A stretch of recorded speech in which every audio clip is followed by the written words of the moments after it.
The rain hammered against the windshield like 1,000 tiny fists, each drop a reminder of another long shift at the factory. Marcus wiped his calloused hand across his face, feeling the weight of exhaustion settling deep into his bones. At 3 feet 9 inches tall, everything in this world seemed designed to make life harder. The pedal extenders on his modified van, the custom stool he carried everywhere, the stairs that followed him like shadows. But none of that mattered when he thought about Emma. His daughter. His entire universe packed into 4 years of blonde curls and gap-toothed smiles. The van's headlights cut through the darkness as Marcus pulled into the driveway of their small rental house on Maple Street. The porch light was on, casting a yellow glow that should have felt welcoming but somehow didn't. Something felt off. He couldn't name it, couldn't quite put his finger on what made his heart start beating faster. But a father's instinct is rarely wrong. Marcus grabbed his lunchbox and climbed down from the driver's seat, his feet finding the small step he'd welded to the van's frame.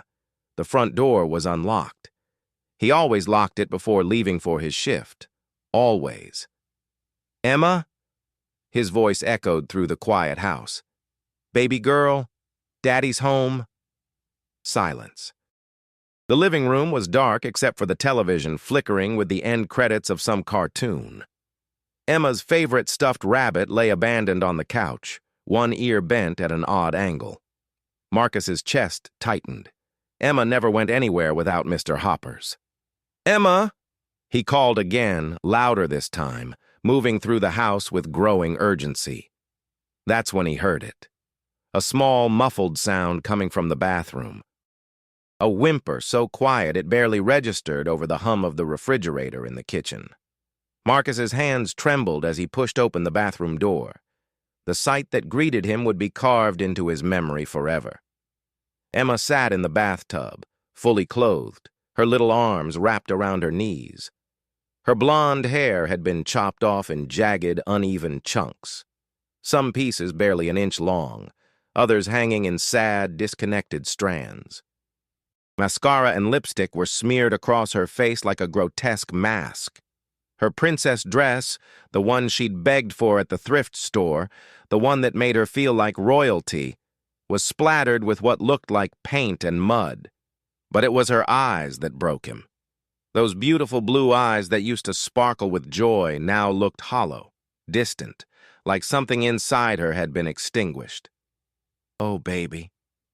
Marcus's voice cracked as he rushed forward, his short legs carrying him as fast as they could. "What happened? Who did this to you?" Emma didn't speak. She didn't even look at him. She just stared at the bathroom tiles, her small body trembling. Marcus reached for her with gentle hands, but she flinched away from his touch. The movement was subtle but devastating, an instinctive recoil that sent a dagger straight through his heart. "Emma, sweetheart, it's Daddy. I'm here now. You're safe." Footsteps echoed from the hallway. Heavy, confident footsteps that made Marcus's blood run cold. "Oh, you're back early." The voice belonged to Diane, his late wife's sister. She stood in the doorway, arms crossed, wearing an expression that was somehow both bored and defiant. "I was just teaching her some things." Marcus slowly stood up, positioning himself between Diane and Emma. "Teaching her what exactly?" His voice was low, controlled, but underneath it simmered a rage he'd never felt before. Diane shrugged, examining her manicured nails. "Reality. Someone had to show her what she's going to face out there in the real world having a freak for a father."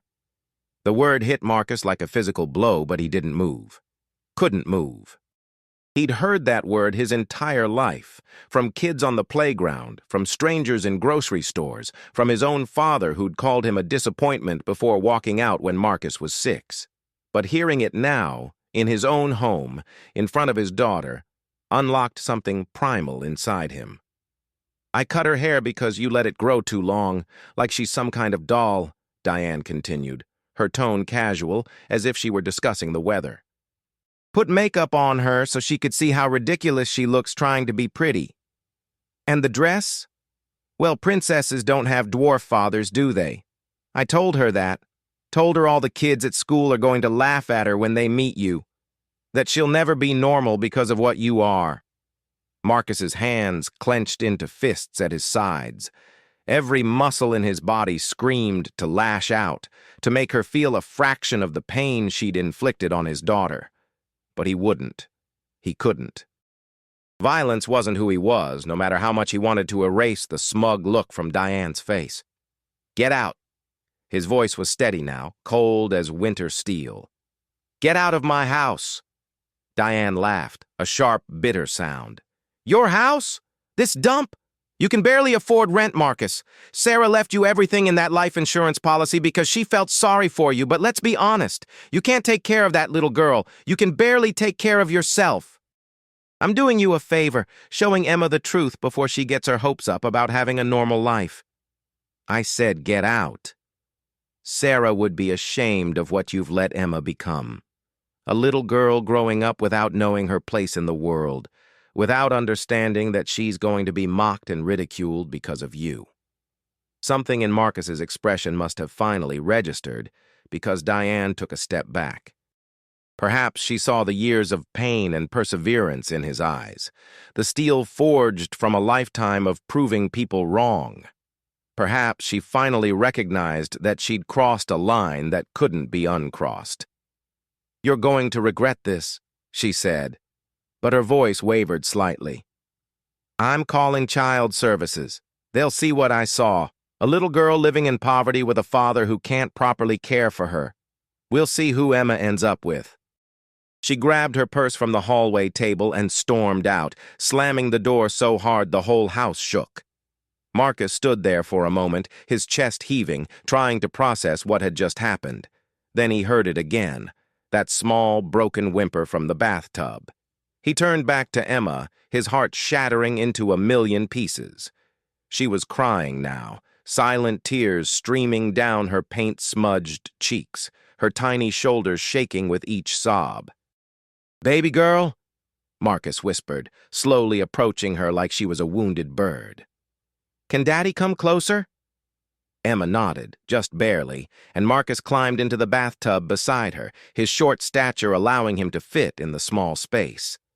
He didn't try to touch her, didn't force contact. He just sat there, close enough that she could feel his presence. Everything your Aunt Diane said was wrong, Marcus began, his voice soft but firm. Every single word was a lie. Emma's eyes flickered toward him, uncertainty written across her young face. Do you know why Mommy married Daddy? Marcus asked, reaching into his wallet and pulling out a worn photograph. It showed Sarah, tall and beautiful, laughing as Marcus stood on a park bench to kiss her cheek.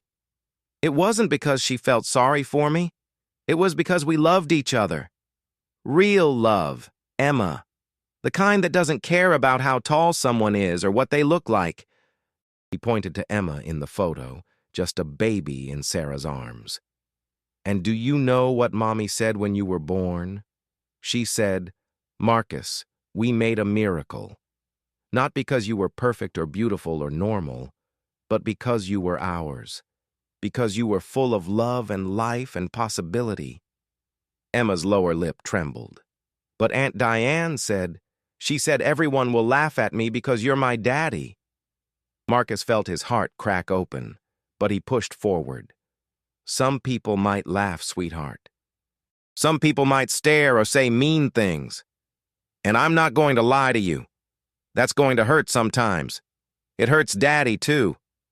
But do you know what matters more than what mean people think? Emma shook her head. What matters is that you are loved. Completely, totally, impossibly loved. You could climb the tallest mountain or swim the deepest ocean, and you'd never find the end of how much Daddy loves you. That's the truth. That's what's real. Slowly, carefully, Emma leaned against his shoulder. The gesture was small but monumental, and Marcus had to bite his lip to keep from breaking down completely. Your hair will grow back, he continued, running his hand gently over her butchered locks. We'll wash off this makeup. We'll clean your dress or buy a new one. But what Aunt Diane tried to do, make you ashamed of who you are, make you afraid of love, we're not going to let that win. Do you hear me, baby girl? We're not going to let the mean voices win." Emma was quiet for a long moment. Then, in a voice so small it was almost a whisper, she said, "I don't want you to be ashamed of me, Daddy." Marcus's breath caught in his throat. "Ashamed? Oh, Emma, no, never. You are the best thing that ever happened to me. You're brave and kind and funny and smart. You're everything beautiful in this world. I'm not ashamed of you. I'm proud. So proud it hurts sometimes." He pulled her closer, and this time she didn't flinch. She melted into his embrace, her small body fitting perfectly against his chest, and they sat there in that bathtub together, two souls damaged but not broken, hurt but not defeated. The days that followed were among the hardest of Marcus's life. True to her word, Diane called Child Protective Services, filing a complaint that Marcus was an unfit parent. A caseworker named Mrs. Patterson arrived 3 days later, her expression professionally neutral as she inspected their small home. Marcus watched her examine everything: the modest furniture, the simple meals in the refrigerator, Emma's small bedroom with its second-hand toys and carefully made bed. He saw Mrs. Patterson measure the distances to light switches and counters, noting how everything was just slightly out of reach for someone of his height. "Mr.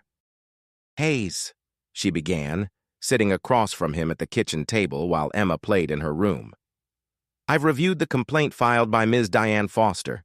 She alleges that you're unable to provide adequate care for Emma due to physical limitations, and that Emma is suffering emotionally." Marcus felt his world tilting on its axis. This was it. This was the moment he'd always feared. Someone with authority deciding that his love wasn't enough, that being different made him less capable of being a father.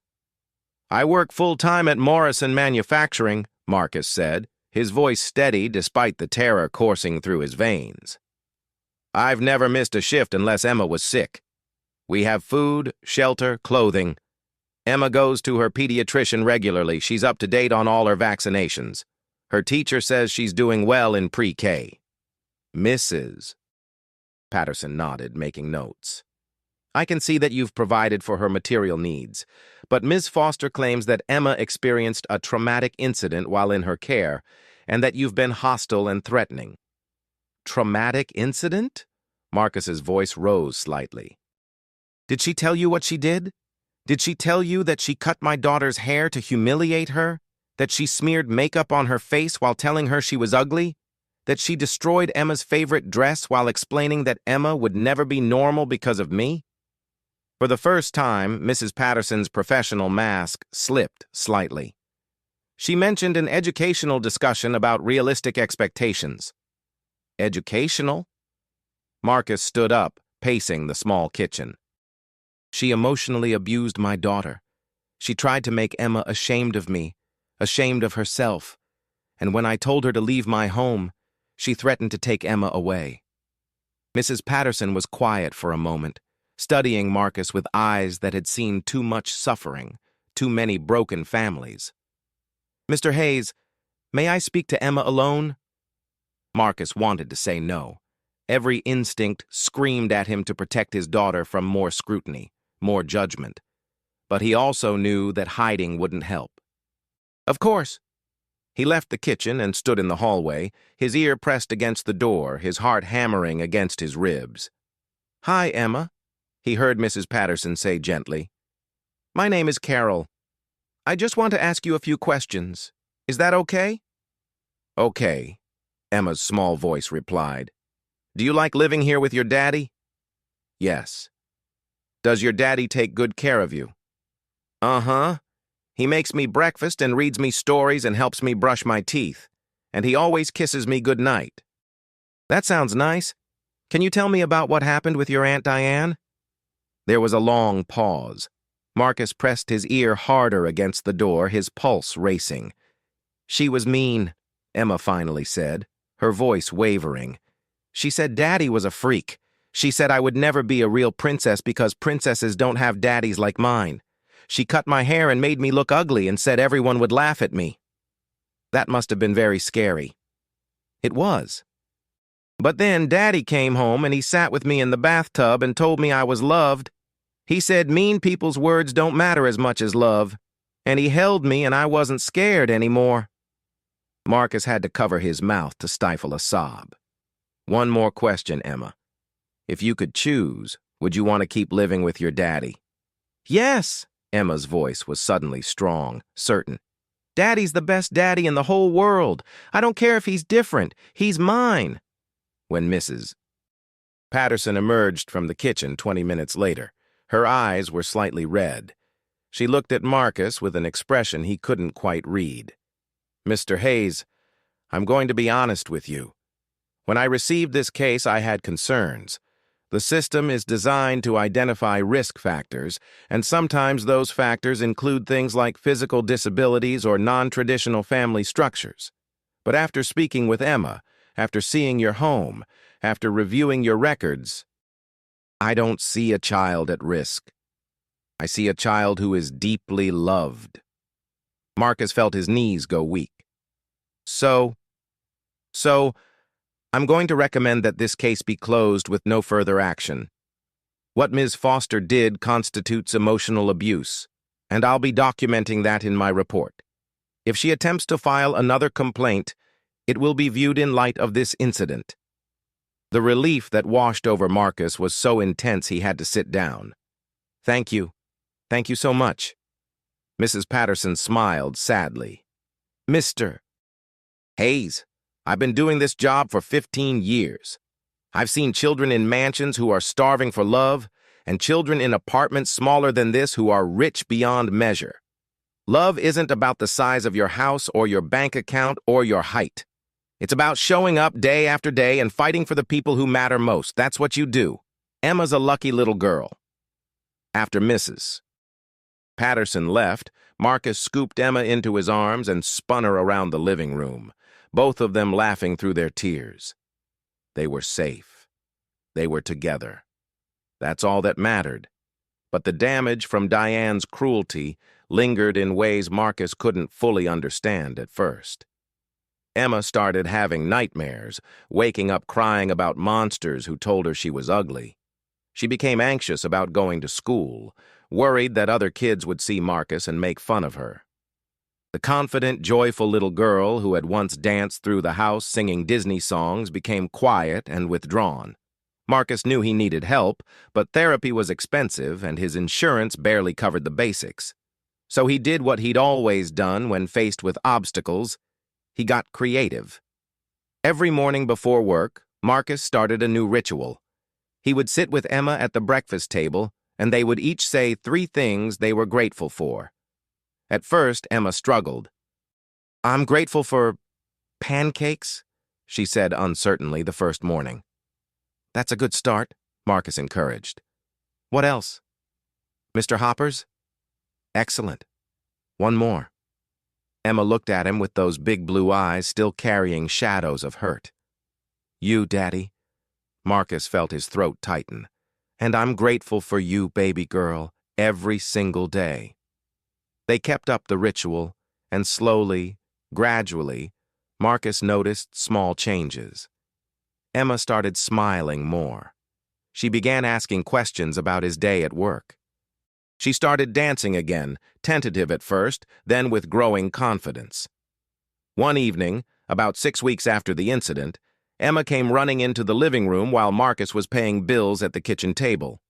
Daddy, Daddy, come quick! Marcus jumped up, his heart racing, expecting disaster.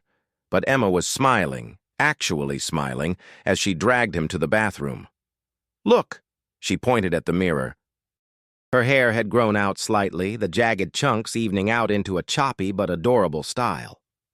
It's growing back, she said, wonder in her voice. Just like you said it would. Marcus knelt beside her, meeting her eyes in their reflection. Of course it did. You know why? Why? Because you're strong, because mean things don't get to win, because you're Emma Hayes and you're unstoppable. Emma giggled, the sound like music after so much silence. Then she threw her arms around his neck and whispered, "I love you, Daddy. I love you too, baby girl. More than all the stars in the sky." Life continued to present challenges. Marcus worked overtime whenever he could, trying to build up a safety net in case Diane tried anything else. Emma started kindergarten, and Marcus worried every single day about how she'd be treated, whether kids would be cruel about his height when they saw him at drop-off. The first parent-teacher conference nearly gave him a heart attack. He arrived early, his modified stool tucked under his arm, preparing himself for judgment or pity or worse, those painfully polite smiles that barely hid people's discomfort. Mrs. Rodriguez, Emma's teacher, was a small woman with kind eyes and graying hair.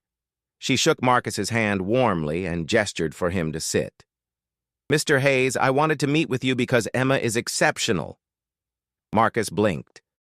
"Exceptional? She's compassionate, creative, and incredibly emotionally intelligent for a 5-year-old. Last week, we had a new student join our class, a boy from Ethiopia who speaks very little English. Most of the children didn't know how to interact with him, but Emma sat with him at lunch every day, using gestures and pictures to communicate. She made him feel welcome when everyone else was uncertain." Tears pricked Marcus's eyes. That's wonderful." "She also stood up to a bully," Mrs. Rodriguez continued. "Another child was making fun of a classmate who wears glasses. Emma told him that making fun of people for being different was mean, and that different doesn't mean bad. She said her daddy taught her that." Marcus had to look away, overwhelmed by pride and emotion. Mrs. Rodriguez leaned forward. "Mr. Hayes, I don't know what you're doing at home, but you're raising a remarkable young woman. Whatever challenges you face, you're clearly doing something very right." Those words sustained Marcus through the hardest moments. When his back ached from standing on stools all day at work. When other parents gave him odd looks at school events. When he lay awake at night worrying about how he'd afford Emma's future, college, opportunities, all the things he wanted to give her but wasn't sure he could. Then came Emma's 6th birthday. Marcus had been saving for months, determined to give her something special after everything she'd been through. He planned a small party at the local park with a few classmates, complete with a homemade cake and decorations he'd stayed up late creating. The morning of the party, Marcus woke up to find Emma standing beside his bed. Mr. Hoppers clutched in her arms. "Daddy," she whispered, "can we talk?" "Of course, sweetheart." "What's wrong?" Emma climbed onto his bed, crossing her legs and looking at him with an expression far too serious for a 6-year-old. "I want to tell you something important." Marcus's heart clenched. "Okay, I'm listening." "I know some kids at school think it's weird that you're my dad. I heard Kayla's mom talking about it to another mom. She said it was unusual and asked if I was okay at home." Marcus felt anger flare in his chest, but he kept his expression neutral. "How did that make you feel?" Emma shrugged. "Confused at first. But then I remembered what you told me in the bathtub that night, about how love is what matters. And I realized something, Daddy." "What's that?" "Those people don't know you. They don't know how you carry me on your shoulders even though it hurts your back. They don't know how you read me 3 extra stories when I'm sad. They don't know that you're funny and smart and that you make the best pancakes in the universe. They just see that you're different, and they think different is bad." Marcus's vision blurred with tears. "But I know different isn't bad," Emma continued, her voice growing stronger. "Different is just different.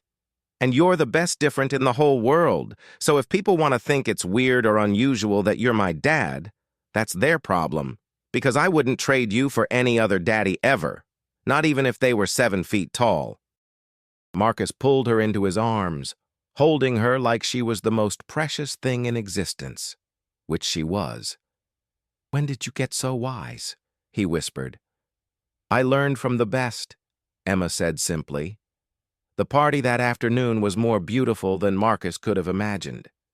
Emma laughed and played with her friends, completely unself-conscious, radiating joy. When it came time to blow out the candles, she looked around at all the smiling faces, her classmates, their parents, even Mrs. Rodriguez, who had stopped by, and her eyes found Marcus standing off to the side. "Make a wish, sweetie," one of the parents called. Emma closed her eyes, took a deep breath, and blew out all 6 candles in one go. Everyone cheered and applauded. Later, when the guests had left and Marcus was cleaning up paper plates and deflated balloons, Emma came and sat beside him on the park bench. "What did you wish for?" Marcus asked. "You're not supposed to tell or it won't come true," Emma said seriously. "You're right, I'm sorry." But Emma leaned her head against his shoulder and whispered, "I can tell you, because it already came true." "Oh yeah? What was it?" "I wished that I could be as brave as my daddy. And I am, because you taught me how." Marcus wrapped his arm around her, watching the sun set over the park, painting the sky in shades of orange and pink and gold.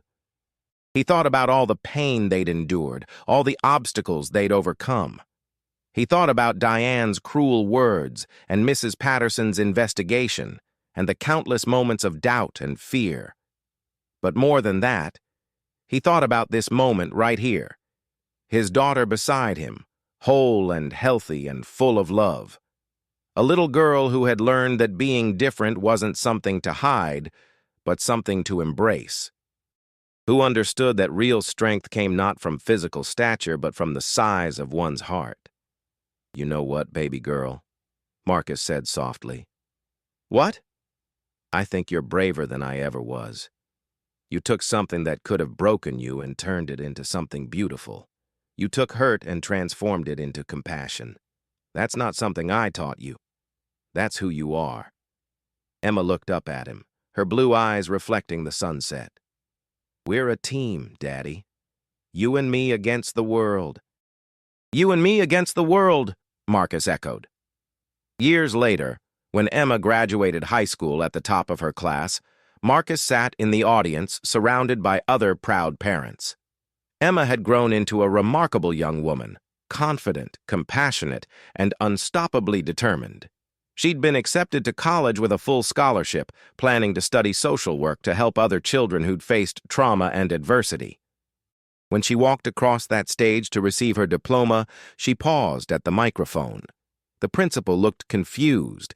This wasn't part of the program. But Emma didn't care about the program.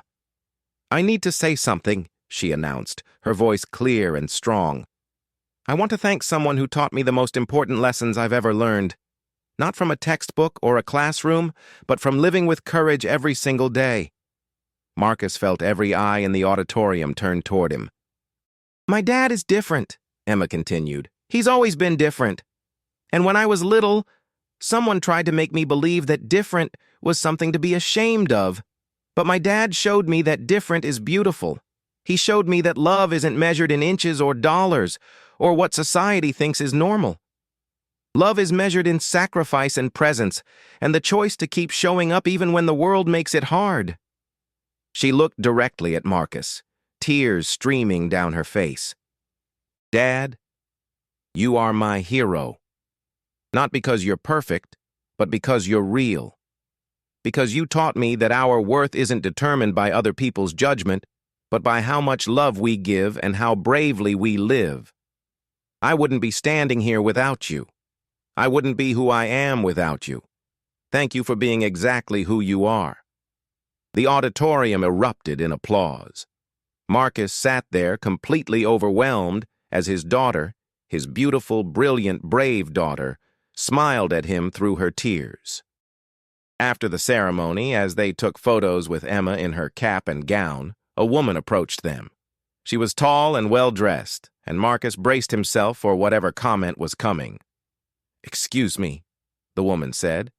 "I just wanted to tell you that your speech was beautiful, Emma. And Mr. Hayes, I'm a pediatrician at Children's Hospital, and I have to say, in all my years of working with families, I've rarely seen a parent-child bond as strong as yours. Whatever you did, Whatever choices you made, they worked. You should be incredibly proud. Marcus shook her hand, barely able to speak. Thank you. That means more than you know. As the woman walked away, Emma linked her arm through his. You okay, Dad? You look like you're about to cry. I am crying, Marcus admitted, laughing through his tears. Happy tears. I'm just so proud of you, Emma. So incredibly proud. Well, I'm proud of you too. The proudest daughter in the world. They walked to the parking lot together, father and daughter, different heights but equal in love. The sun was setting again, like it had so many years ago at Emma's 6th birthday party. But this time, they weren't just survivors of pain. They were thrivers, warriors who had turned suffering into strength. Marcus thought about Diane and wondered if she'd ever understood the damage she'd tried to inflict that night in the bathroom. Probably not. Some people never learned. But it didn't matter anymore. Her cruelty had been like a hammer striking metal, and instead of shattering them, it had forged them into something stronger. Dad? Emma said as they reached the van. Yes, sweetheart? Do you remember what you told me that night? In the bathtub? Which part? You said I was loved completely, totally, impossibly. You said I could never find the end of how much you loved me? Emma smiled, her eyes sparkling. I just want you to know that feeling goes both ways. You're my dad, my hero, my best friend, and no matter how tall I get or how far I go in life, that will never change. Marcus pulled her into a hug. This young woman who had once been a frightened little girl with butchered hair and a broken spirit. She had not just survived, she had soared. I love you, Emma Hayes. I love you too, Marcus Hayes, more than all the stars in the sky. As they drove home together, the sun dipping below the horizon, Marcus realized something profound. He had spent so much of his life worried about being enough, tall enough, strong enough, capable enough. But the truth was, he had always been enough. Not because of what he could or couldn't do, but because of how much love he had to give. And in the end, that was all that mattered. Love didn't measure height or count dollars or care about society's narrow definitions of normal. Love simply showed up day after day and chose to stay. Love was climbing into bathtubs with frightened children. Love was fighting caseworkers and cruel relatives. Love was working overtime and staying up late and never, ever giving up. Love was what made them family. Love was what made them whole, and no amount of cruelty or judgment could ever take that away. If this story touched your heart, we'd really love to hear from you down in the comments. Tell us where you're watching from and what moment hit you the hardest. Was it Marcus finding Emma in that bathtub, or maybe their conversation at her 6th birthday, or Emma's graduation speech? Your thoughts mean everything to us because these stories are about real human connection, about reminding us all that love comes in every shape and size. Don't forget to hit that like button too. It really helps us continue sharing stories like this one. Stories about courage and resilience and the unstoppable power of a parent's love. Thank you for being here, for listening, and for opening your heart to Marcus and Emma's journey.